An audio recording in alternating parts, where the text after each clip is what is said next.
अभिनेत्री सारा अली खान चर्चेत आली.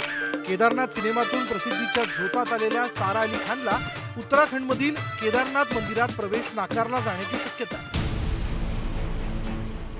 आता तुम्ही म्हणाल, साराला मंदिरात प्रवेश न देण्यामागे असं कारण तरी काय?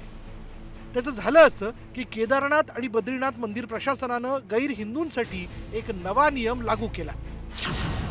या नियमानुसार गैर हिंदू व्यक्तीला मंदिरात प्रवेश देण्यापूर्वी हिंदू देवाविषयी श्रद्धा व्यक्त करणारं प्रतिज्ञापत्र द्यावं लागणार आहे. प्रतिज्ञापत्र दिल्यानंतरच गैर हिंदूंना केदारनाथ आणि बद्रीनाथ मंदिरात प्रवेश दिला जाणार आहे. येत्या 19 एप्रिल पासून चारधाम यात्रेला सुरुवात होणार. या पार्श्वभूमीवर केदारनाथ बद्रीनाथ मंदिर प्रशासनानं हा निर्णय घेतला.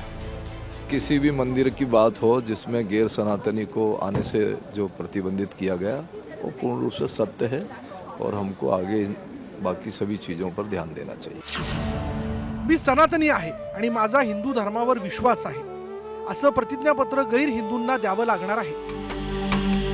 या पार्श्वभूमीवर यंदा सारा अली खानला केदारनाथ मंदिरात प्रवेश दिला जाणार का, याविषयी आता चर्चा सुरू झाली आहे. कारण तिला आता हिंदू देवांविषयी असलेली श्रद्धा प्रतिज्ञापत्राच्या माध्यमातून सिद्ध करावी लागणार आहे. यहाँ पे जो भी है सब सनातनी है, क्योंकि हमारा जब जन्म हुआ है, सनातन मतलब जिसका ना आदि है ना अंत. सारे रिलीजन 1000-1500 साल पुराने हैं, सनातन ही है जो सत्य है, तो वो भी सनातनी ही है. अब उनको लिखने में, सत्य लिखने में क्या घबराहट, लिख दीजिए.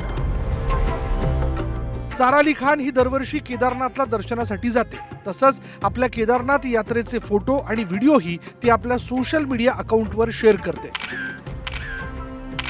यंदा मात्र तिच्या केदारनाथ दर्शनाविषयी प्रश्नचिन्ह निर्माण झालंय. Bureau report, news 18 Marathi.